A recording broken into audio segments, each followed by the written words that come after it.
This episode of Coffee Talks is brought to you by Markham LLP Accountants and Advisors. Hi, everyone. Welcome to another episode of Coffee Talks. I'm very pleased to have with us today the former mayor of Dallas and the longest running mayor of Dallas in the 60 years, Mike Rawlings. Mike, welcome to the program.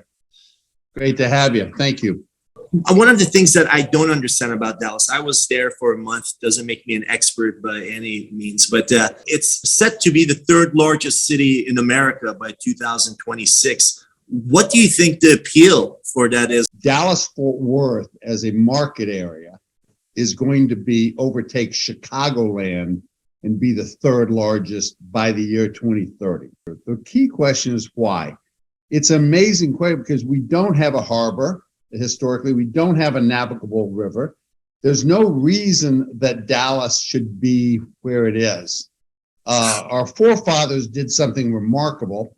They built an airport between Dallas and Fort Worth, which is now DFW Airport. The landmass is bigger than the island of Manhattan.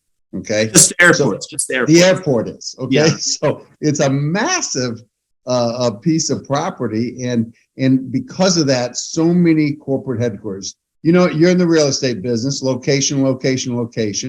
We're right in the middle of the country. You can go to LA and get back in the same day, the same for the East Coast. So you've got that. Yes, you have no state income tax, which tracks, and we're pro business kind of environment. But there's something unique about Dallas. I used to make speeches, and I used to ask people to raise their hand how many people were born and raised in Dallas, and I'd only get 10 or 15%. Mm-hmm. Most people, like me, came from someplace else. Mm-hmm. And there's a bit of a gold rush. I'm gonna get my piece of the action, my gold ring, and people can come here and do remarkably well in a short amount of time. And I think that's what keeps people and corporations coming. Grow South, which was your initiative. And for a lot of people who are watching this who are not from Dallas, Dallas, is a round city, and there's a line that goes in between it. And that the north part of the city is thriving and doing great. And the south part of the city, which is a larger part of the city, is 55% of the city, which you can fit Seattle and Denver inside the southern part of Dallas. It's sort of abandoned. And people, even when I was there, I would ask people to go show me southern Dallas, because how could you have this large part of the city that's totally not producing anything for the city? And, even the real estate brokers were like, I got to be honest with you, I never come to this part of town. It's the most beautiful part of town because it's the most hilly, but all the development took place north because real estate, it was all flat land and they could chop it up nice and easy and maximize that land. Mm-hmm. Southern Dallas was tougher, okay, mm-hmm. because a lot of forest and hills and the like. And so it just got ignored. And so we just decided that we needed to our mission was to have Southern Dallas grow faster than North Dallas mm-hmm. in 8 years. And we ended up doing that. It was hard for investors, real estate investors, to find comparables there. So they couldn't get loans and lending happening. So they couldn't get any activity happening. But you got really hands-on. You were like, well, you know what? We're going to create our own fund and be able to give those mezz loans for people who actually want to build and develop out here, which, I felt like that was a very business way of looking at things and being really hands-on and getting it going in a relatively fast way. You guys raised like $60 million for that fund? Basically, since I'm a business guy, I just took Southern Dallas and developed a business plan, a very disciplined plan. I told everybody what we were going to do, how we were going to implement it, and then we graded ourselves with metrics every year. I would hold a Grow South update, and everybody would come, and I'd give ourselves grades, and I'd show them what was going on there. We had basically 10 strategies, and I won't bore you with all of them, but one was creating a private investment fund. And we were able to create those mezz loans and make that capital stack work better because it had some money in it. And suddenly people started being proud, and we started to, public safety is a big part of it. We had to debunk myths that were there. I had to improve the education system.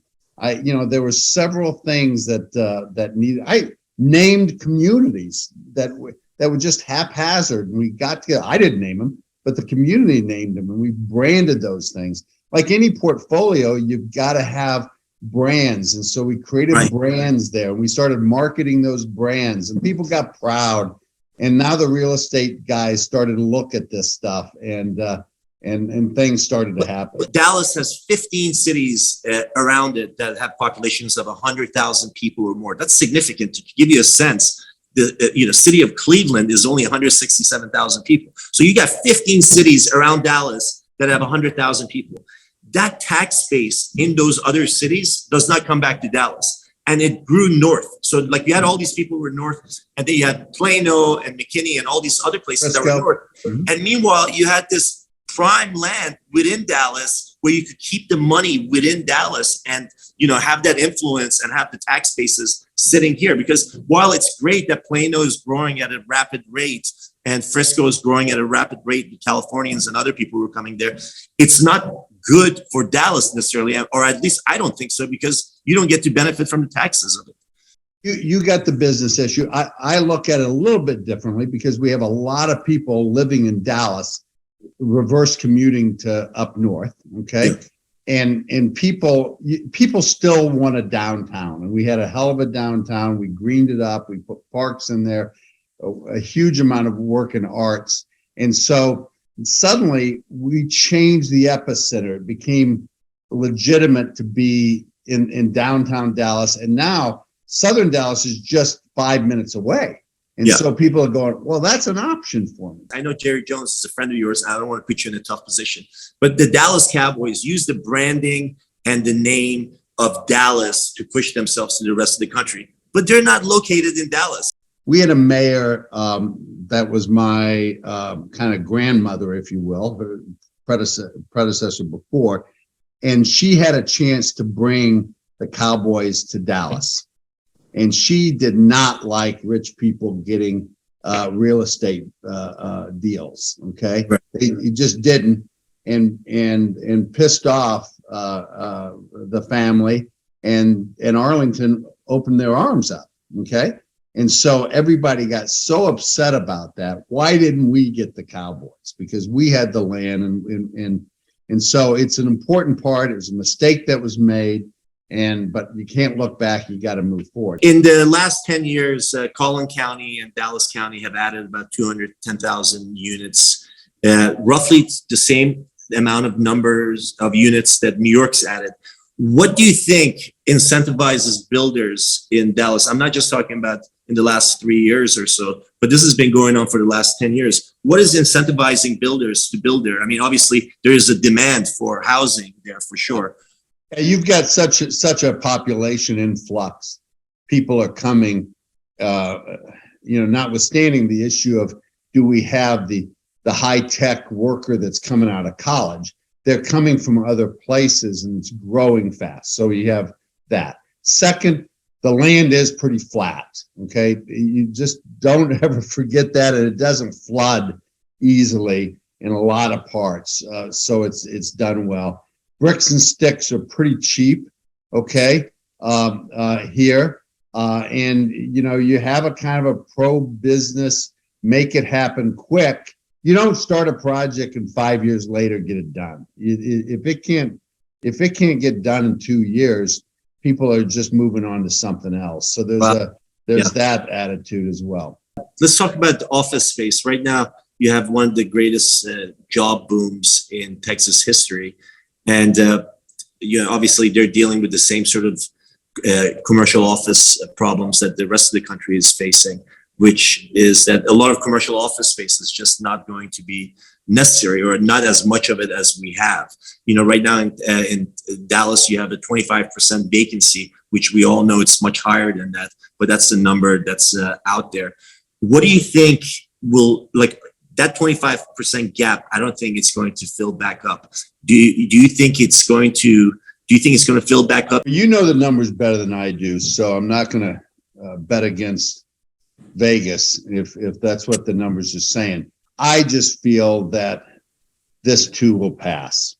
I think human beings, to be productive, are going to work together and have got to touch and feel and talk to each other. I love talking to you. We wouldn't have this chance. I wasn't here in July, but I'll tell you, it's not like solving problems with people. AT&T is got their headquarters here, as you know. They've taken over 3 or 4 blocks and created a whole experience. I don't know if you saw it when you were here. You know, and that's the way I think business is going to be. It's not just going to be rent me 2 floors. It's like, how do I impact the work area that I live in that part of the city? Well, Mike, thank you so much for your time. We went a little longer than anticipated, but I really appreciate this. This was a great talk. And, you know, I want to encourage everybody who's watching this, The Real Deal expanded coverage to Texas. Tons of activity, more transactions, business transactions, real estate transactions than any other part of the country. So I encourage you guys all to go to therealdeal.com, check out the Texas side of our coverage. You'll be pleased.